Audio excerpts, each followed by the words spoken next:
This is the story of a village named Garmukteshwar, where silence used to cover itself as soon as the sun sets. The village people lived in a world of their own, away from the glare of the city. But there was a part of this village where even the birds were hesitant to kill. That was the old substation of the village.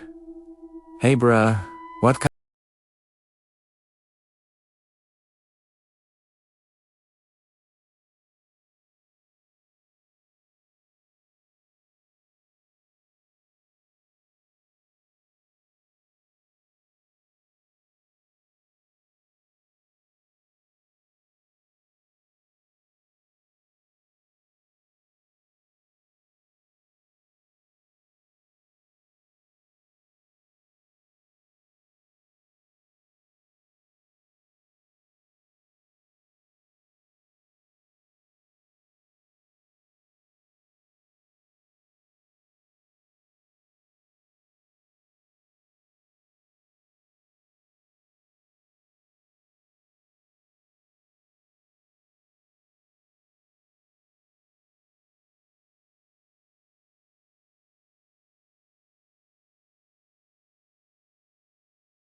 clock? But this village moves after hearing the sound of fear. We do not cut electricity here.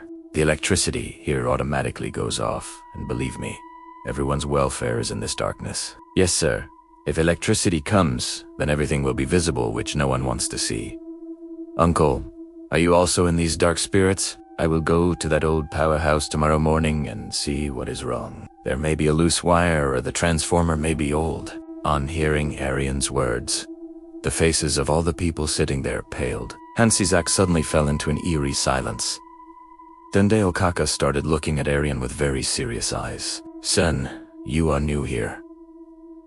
Therefore, I will not mind your words. But keep one thing in mind. The path leading to that old powerhouse is the door of death. That road passes near that well, where an accident had happened years ago.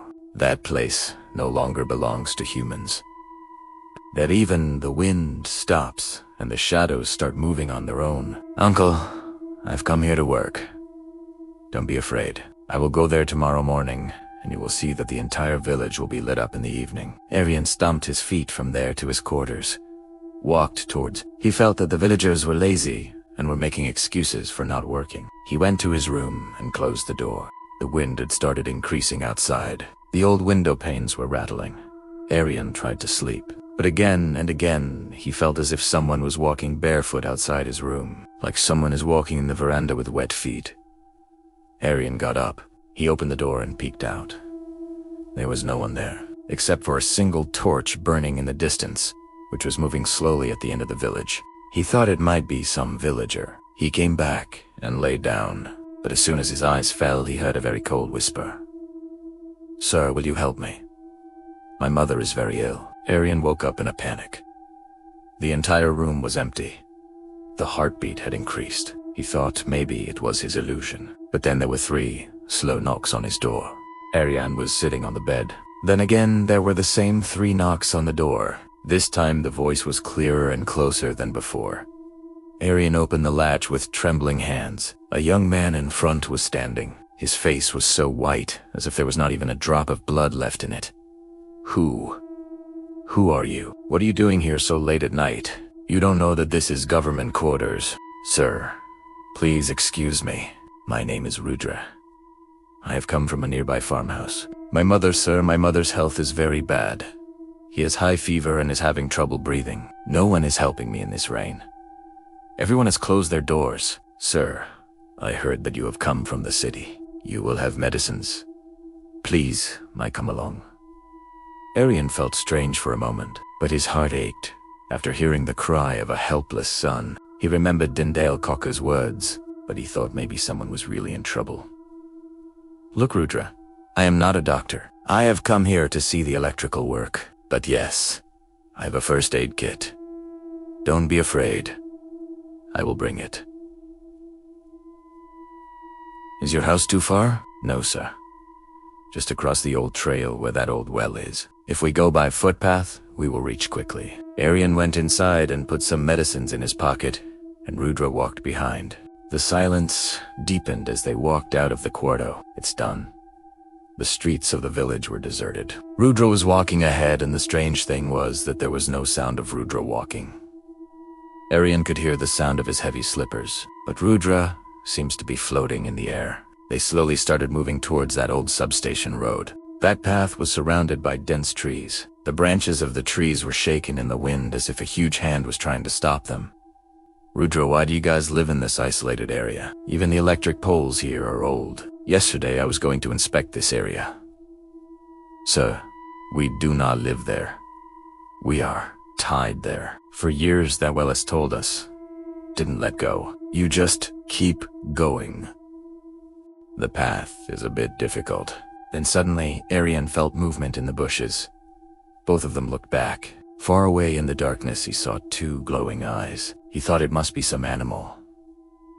But then he heard a human whisper. Another victim. Today, again, someone has come on this path. Rudra, these voices. Where are you coming from? Don't pay attention to the voices, sir. They are just lost people. We have arrived. Look, that's my house. Aryan saw in front. An old house was visible. An old electric pole outside the house was bent and fallen. As soon as Aryan reached the courtyard of that house, he smelled a strong smell of rot. It smells as if something has been dying and rotting there for months. Sir, please, come inside. Mother is waiting inside. And remember, whatever you see inside, don't be afraid. That is just our compulsion. Aryan felt like running away from here, but it seemed as if his feet were stuck to the ground. Aryan's hands and legs trembled after seeing the inside scene. In the corner of the room where a thick layer of spiderwebs and dust had accumulated. The air inside the room was so heavy and smelly that Aryan was having trouble even breathing. The smell of rot had now become unbearable. An old wooden cot was laid out, on which a figure, covered with a white sheet, was lying. Rudra! Rudra, where are you? Why is there so much smell here? And this is your mother. Is she sleeping? In the room, no reply came. Rudra, who was till now standing right next to Aryan, had now disappeared. Then there was movement in the figure lying on the cot. The sheet slowly slid down, and the face of a very old woman was revealed. His face was full of wrinkles. The eyes were sunken, and the complexion was ashen. She opened her dry and yellow eyes and looked straight at Aryan. We are here, son, Rudra was saying, that a new gentleman has come from the city who is from the village. Will you take away the darkness? Will you take away my darkness too? No sound escaped Aryan's throat. His nails were long and black. His skin stretched tight against his bones, making him look like a walking skeleton. Yes, Mother Rudra's voice was strangely calm. You said you were unwell. Call him. I've brought medicine. Medicine? The time for medicine has passed. Son, now is the time for reckoning. Look at that pole outside. Aryan's eyes followed her skeletal finger. Outside, the same broken electric pole that had fallen near Rudra's house now glowed with an unnatural, eerie light. Suddenly, Rudra's shadow materialized on the wall, impossibly long and twisted, but Rudra himself was nowhere to be seen. Sir, you must be wondering why I brought you here, the shadow voice whispered. This isn't a house. It's a prison. When this pole fell 2 years ago, the villagers just watched. No one tried to shut off the power. I was trapped, suffering. My mother came to save me, and she too was struck by that blue lightning. Aryan watched in horror as the old woman rose from her cot and sat up. So you're both dead, he stammered. Rudra, let me go. What did I do? I only came to help you. It's not your fault, sir. Rudra's voice echoed. The fault lies with the system that forgot us. But tonight, that pole will live again. It needs a sacrifice so that electricity can return to this village forever. My mother will find peace only when someone touches this pole and absorbs all the current within themselves. The horrifying truth dawned on Aryan. Rudra hadn't brought him here for help. He'd brought him for a ghastly spiritual transaction. The old woman was now impossibly close, her icy breath misting against Aryan's face. Don't be afraid, son, she rasped. Just hold that wire once. Everything will be fine. The whole village will be bathed in light. Won't you perform one noble deed? Arian felt as if the room itself was a tomb, the walls closing in. He squeezed his eyes shut and began chanting God's name under his breath. No, Disi Sali. You want to kill me? Let me go. When he dared to open his eyes, Rudra and his mother stood before him, their eyes now completely black, soulless voids. A deafening crack of thunder shook the house, and a blinding blue light flooded the room. Arian saw Rudra's hand, cold and deathly pale, reaching for his neck. He scrambled back, cowering in the corner, his breath puffing out invisible clouds in the freezing air. Rudra's hand, like a block of ice, moved steadily closer. From the cot, the old woman began to wail, a dissonant, horrifying sound. It wasn't a cry of sadness, but of a ravenous, insatiable hunger. Rudra! Stop! Arian pleaded.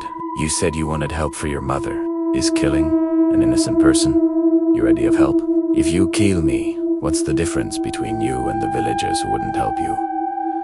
For a fleeting moment, Rudra's hand paused. A flicker of pain crossed his black eyes, a brief glimpse of the human he once was. But just as quickly, his expression hardened back to stone. Wet, black mud began to ooze from the walls, and the blue lightning outside pulsed with greater intensity. No one is innocent, Sir Rudra hissed. Remaining silent is also a crime. While I was suffocating, everyone sat in their homes with their lamps lit.